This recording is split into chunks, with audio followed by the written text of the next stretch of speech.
Prabu Sanghyang ngalahir kasepuh jeung kapatihna. Mentak karempugan maneh niat seseren kaan. Harita keneh ngalahir kapatih lajeng nimbalan.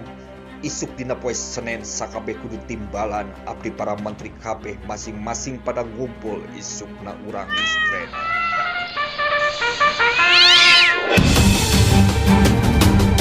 Sampurasun pun sampunnya paralun kalunggur ka Sang Maha Agung. Kahana ka Sang Batara, Kabatara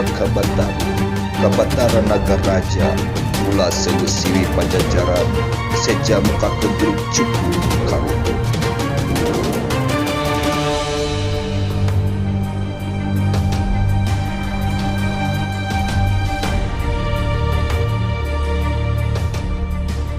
Isukna enggeus sadia Ponggawa jeung para mantri saperti nurek elaran upacara maripit ngadares kuring leutik ka mantren parentul hurung sadia pikeun mapag tatamu geus rapi kantun ngantos jangkarna ti padaleman. Tidinya Den Patih mangkat diiringi ku para mantri, para ponggawa sadayana bareng abdi-abdi leutik. Tatabehan dicangking salendor renteng jeung degung terbang tarawangsa ke keprak calung kacapi warna rupa karinding sarta sulingna. Genta barang keleneng kolotok kapak tekari bawaning ku kasukaan saboga-boga dicingcing bawaning suka ati nusora kocapak guruh sapolah-polah jalma jojogedan raga gerigig warna rupa aya anu bobodoran. Kocap Raja Putra Jengkar putra panganten nu ngiring bareng pra istri sadaya sepuh kulawarga ngiring teu aya anu kari jaba nuturkeun kadatun ear rame nu surak melas melis sora suling narawangan calung rebab tarawangsa. Raja nunggangan jampana para istri dina joli dihapit para ponggawa para mantri ti panderi. Upacara ngabaris dipungkur sarta dipayun. Den Patih tunggang kuda diheula bade sayagi nyayagian Sang Prabu bade ngistrenan. Rawuh teu antara lila kakapatihan geus sumping Rama putra geus lalenggah garwa sareng para istri. Kapatihan heureun usik ngagimbung nu ngiring ratu ear nu susurakan ngageder asa kaintit. Patih nyaur, "Hei batur, eureun heula." Dulu-dulur, seperti yang dalam Baban Panjalu diceritakan, proses pengisrenan atau upacara serah terima tahta dari Eyang Prabu Borosngora kepada putra tertuanya Eyang Arya Kuning dilaksanakan di wewengkon Hujung Winangun yang merupakan wilayah Kepatihan. Setelah diisrenan, nama Raden Arya Kuning berubah menjadi Prabu Anom Haryang Kuning. Hal ini disebabkan karena jabatan baru yang dipangkunya sebagai Raja Panjalu. Sementara persiapan proses pengisrenan dilakukan oleh Eyang Patih, yang mana Patih Panjalu pada waktu itu menurut beberapa sumber adalah adik dari Sanghyang Prabu Borosngora sendiri, yaitu Eyang Sanghyang Panji Barani yang dibantu oleh pejabat-pejabat lainnya seperti Eyang Buni Sakti dan Eyang Kampujaya yang pada waktu itu belum bernama Guru Haji. Di wewengkon Kepatihan Hujung Winangun ini, masyarakat berkumpul bersukacita menyambut kedatangan raja baru yang gagah dan tampan, yaitu Raden Arya Kuning. Mereka seolah berpesta, bergembira, bersorak-sorai, tetapi juga mereka begitu husyuk mendengarkan wejangan-bojangan dari Eyang Prabu Sanghyang. Repeh sadayana geus teu bisa usik malik, saperti gaangkat incak tina sakalangkang ajrih. Ngantos pidauh Gusti nyelang Raden Patih nyaur ka para ponggawana ka abdi jeung para mantri sapertosna poma ulah rek rarobi. Prabu Borosngora ngadawuh ka Raden Patih sareng ka abdi sadaya geus henteu diwiji-wiji.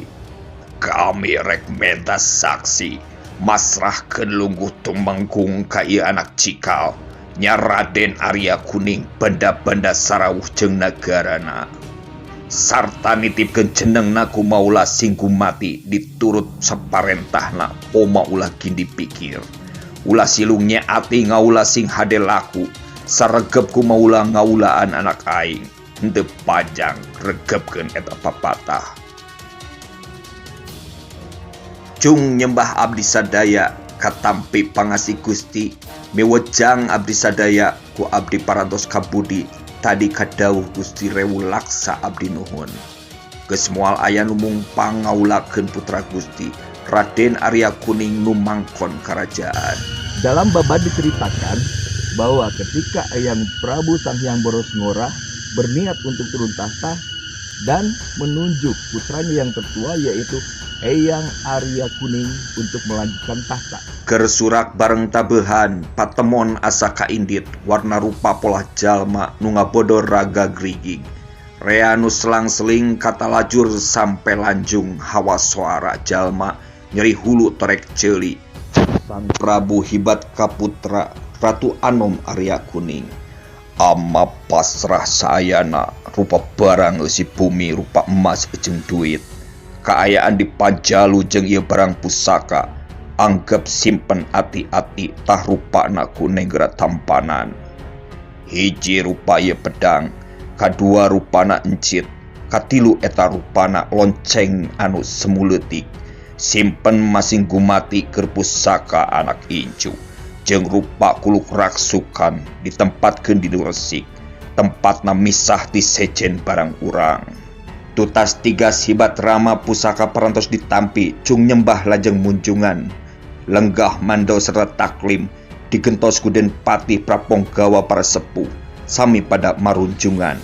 Abdi leutik kitu deui basana teh nuhunkeun hibar pangdoa.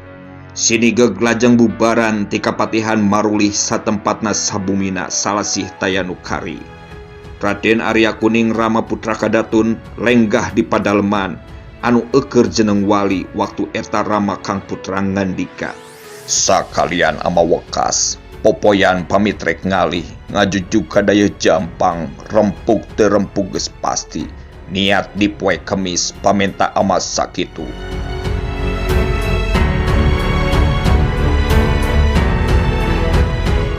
Putra deprak ngawalonan ajrih tumpeg ngelas ati tina haurah ngawangru pisah jeung Rama. Dalah moal dikumaha eta geus dihin pinasti raga badan tanpa pola titis tulis geus pasti. Nya ayeuna pinanggih kadar karsana yang agung Rama patinggal jeung putra. Henteu panjang dipimanah enggal bae nyaur patih.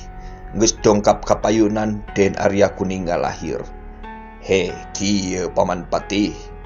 Numawi enggal disaur reh aya karsa Rama ngadawuh baderek ngalih poe Kemis kitu pitungkasna Rama pindah pangenan ka Jampang. Bareng geus Raden Patih lajeng pitaros ka putra. Naha margina teh Gusti? Den Arya walon deui, margi lantaran teu mafhum. Sinegeg nu kakocap isuk dina poe Kemis Praponggawa parameti sing sadia. Sadaya tulagung paman, raracik nu ngiring ngalih, ulah aya kakirangan, gancangkeun masing narapi. Den Patih hatur taklim tigas dawuh bade mundur, Den Arya ngaidinan, cung nyembah Den Patih intit, kuda gideg mulang lajeng ka paseban. Sadungkap lajeng titimbal, kapriyayi jalma kemit. Maneh kemit kudu lempang, ngumpulkeun ponggawa mantri. Jalma kemit aridit burubul anu disaur geus hampak di paseban. Lajeng Den Patih weweling, he nu mantak di ogan aya dawuhan, tah kieu dawuhanana rungu ku sakabeh mantri. Aya karsana Ramana poe isuk bade ngalih, dawuhna Sri Bupati sakabeh kudu rigurung ngederek ka Sang Hyang, angon-angon sing raresik sarta bawa tanduk joli gerebongna. Caturkeun bae isukna sadaya geus tarapti kuda jalma jeung gotongan sarta jeung ponggawa mantri. Di kapatihan ngabaris kantun ngantosan Sang Prabu. Den Patih lajeng angkat ka padaleman geus sumping, lajeng munjuk kantun ngantosan ka kersa. Syukur ari geus sadia tarapti nu baris ngiring. Putra mau bisa ngiringan, wakil bae paman Patih. Bareng ponggawa mantri ulah aya nu kakantun. Lajeng putra ujukan ka Rama nu bade ngalih, unjuk sembah kula nun prantos sedia. putra nu bade dicanda ke Raina Arya Kuning Rahaden Arya Kancana langkung pinangkit berbudi panganggo ahli tani.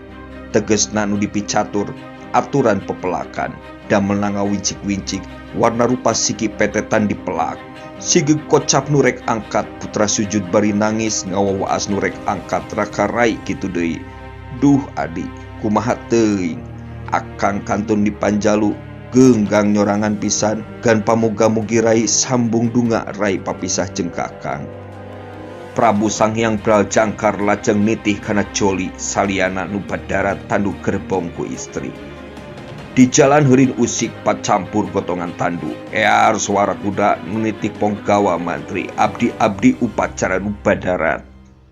Henteu kocap di jalana catur cunduk geus sumping ka jampang anu dituju kaget awewe lalaki.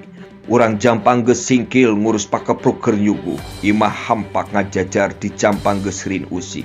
Silih taros semah bareng pamajikan. Geus tugenah anu pindah catur nu ngiring rek balik tina enggeus kalamian Raden Patih lajeng pamit dumeuheus sembah taklim. Nuhun abdi bade piunjuk manawi kawidian abdi nyuwun widi balik sarawuhna piunjuk abdi sadaya. Sanghyang lajeng ngandika, kabeh ponggawi geus katedaka tarima lahir batin moal lali pangbelaan tadi.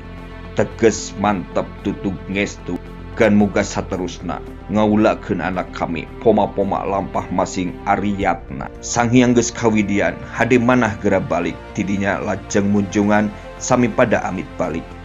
Kabeh ponggawa mantri bubar teu aya nu kantun teu kocap di jalana catukeun bae geus sumping lajeng bae unjukan dawuhan Rama.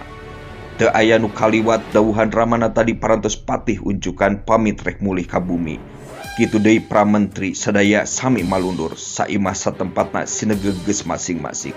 Sanes pasal catur nu keur sukamanah Raden Arya Kuning kocap keur jenengnya sugih mukti berat beunghar rea barang rea kuda sapi munding. Sairing karsa jadi jeung mantri ponggawa rukun taya hiji nu mumpang adil tara pilih kasih. Kumanggepna teu pisan dibeda-beda. Demikian dulu Babat Panjalu babak kedua yang menceritakan tentang prosesi pengangkatan Raden Arya Kuning menjadi Raja Panjalu menggantikan ayahnya Prabu Borosngora. Lalu bagaimana kisah tentang kehidupan Panjalu di bawah kepemimpinan Raden Arya Kuning? Dan ada hal yang menarik ketika pemerintahan Prabu Arya Kuning yang mana pada waktu itu terjadi salah paham antara kakak dan adik. Banyak sekali nilai dan pelajaran yang kita bisa ambil dari cerita Babat Panjalu ini. Salah satu contohnya kejadian dari Eyang Haryang Kuning dan Eyang Haryang Kencana yang akan kita bahas di episode berikutnya. Untuk itu, terus stay tune di channel Perjalanan Si Hawung. Ikuti setiap babaknya dan terima kasih. Wassalamualaikum warahmatullahi wabarakatuh. Sampurasun.